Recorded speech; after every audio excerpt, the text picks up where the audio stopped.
আকাশ যে পরিমাণ মেঘলা, যে কোনো সময় ঝুম করে বৃষ্টি নামবো। এখন যে আষাঢ় মাস বোঝা যাইতেছে। 2 দিন বৃষ্টির পর আজকে একটু চকচকা রোদ উঠছে। বৃষ্টিতে একবারে রাস্তাঘাট পানি নিচে তলায় গেছে। ভালোই বৃষ্টি হয়েছে। সকাল থেকে দেখি ফোলা পানি এনে খালি মাছ ধরে, মাছ তো দেখি না। ইট্টি টুট্টে রাস্তাটা ভাঙ্গে যাইতেছে। মাছ ধরো নাকি? এনো নাকি মাছে বড়া? হ্যাঁ, ধরে সারিস কি মাছ? পুঁটি মাছ।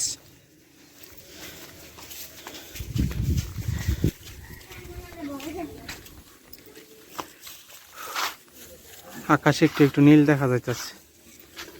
আবার মনে হয় দিন পরিষ্কার হইতে পারে, আবার বৃষ্টিও নামতে পারে। আমার দুপুরাতে দিনের বিশ্বাস নেই। যে কোনো সময় আকাশ পরিষ্কার করে, আবার যে কোনো সময় বৃষ্টি নামে।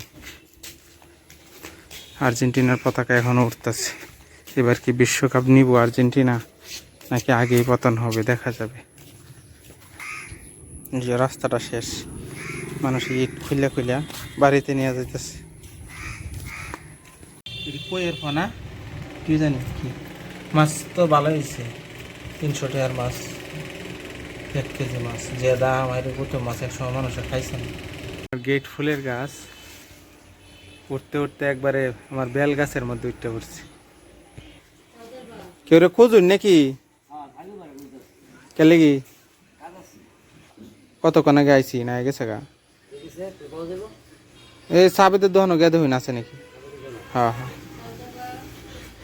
এটা হচ্ছে আমার একটা বাগান বিলাস ফুলের গাছ, নতুন লাগাইছি। এটা গুড়ির মধ্যে একটু সার দিয়ে দিতেছি। সারগুলো এখানে দিয়ে দিলাম, পরেও না সাতার মাথা। আকাশটা সুন্দর পরিষ্কার দেখা যাইতেছে, আবার মেঘও আছে, বৃষ্টি নামার সম্ভাবনা আছে। এই কলেজের গেটে ফুচকার দোকানে সাউদা ফুচকা কিনতে গেছি। ওই যে দাঁড়ায় রয়েছে হলুদ হিজাব পইরা, আমার ডাক দিয়ে বলতেছে, বাবা দেখো আমি ফুচকা কিনে নিয়ে আসি। দোকান থেকে বাইরে হালিম কিনলে কি অবস্থা দেখেন। এই যে দেখেন, এই যে একটা পোকা, এই যে আর একটা পোকা, পোকা সহ হালিম বিক্রি করে। এখানে আমি একটা অনেক শখের আলু গাছ লাগাইছিলাম। আলু গাছটা এখানে জঙ্গল পরিষ্কার করতে গিয়া কাটতে ফেলছিল। কারণ আজকে হঠাৎ করে দেখি যে প্রতিটা গিরোতে আলু ধরে রয়েছে। এই যে আলু, এই যে আলু, ওই যে উপরেও প্রত্যেকটা গিরোতে আলু আসছে। কিন্তু বিষয়টা দেখে আমার এত কষ্ট লাগছে। এটা আরও 1 মাস আগে কাটছি। তাই যে বৃষ্টি হয়েছে, যে বৃষ্টির কারণে সে এই যে ফলন দেওয়া শুরু করছে, বৃষ্টির পানিটা গ্রহণ করে। ওই যে গাছের উপরে যে উপরেও অনেক পাতা এখনও ধরে আছে। পরে এখন আবার আমি চিন্তা করলাম, এখানে যে গাছের মধ্যে একটা বোতলের মধ্যে মাটি বাইন্ধা দিছি, বাইন্ধে এটার মধ্যে কী কর, এই যে এই আলুটা আমি এটার ভিতরে বইরা দিব, তাহলে এই গাছটা একটা শক্তি পাবে।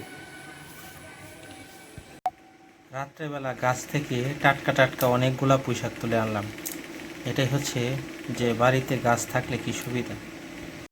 টেলিফোনটা একদম চার্জ থাকে না ইদানিং, একবারে খুব দ্রুত চার্জ শেষ হয়ে যায়। চার্জে লাগানোর মনেও থাকে না। চার্জে দিলাম, এই যে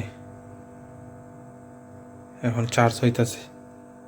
ওই যে চার্জ হইতেছে অল্প অল্প, অন করে চার্জে দিই। এই যে এখন অন হয়ে গেছে। লাইট বন্ধ করলে বোঝা যায়। এই যে লাইট বন্ধ করলাম, এখন বোঝা যাইতেছে যে টেলিফোন যে অন হয়েছে, যে এখন বোঝা যাইতেছে।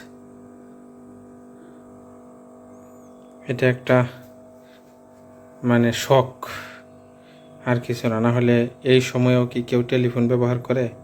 একমাত্র যারা শৌখিন লোক তারাই টেলিফোন ব্যবহার করে। এটা অন্যরকম একটা শৌখিনতা। চালু আছে টেলিফোন, এই যে দেখেন একবারে ফুল নেটওয়ার্ক। এই যে এত বড় বড় সুরকি কয়েকটা এনে বিল্ডিংয়ের কাজ চলতেছে, ওই সুরকি টুরকি এনে রাস্তাতে হালায় রাখছি আর কি আমরা। এখন এই রাস্তা দেখে হাঁটতে যাইতেছে, এত বড় সুরকি সহ চালের উপরে মিললাম মারছি। এটা যদি একটা মানুষের মাথার মধ্যে পড়তো, কি উপায় হইতো? যে মানুষের বিবেক বুদ্ধি এরকম ভাবে লোপ পাইছে।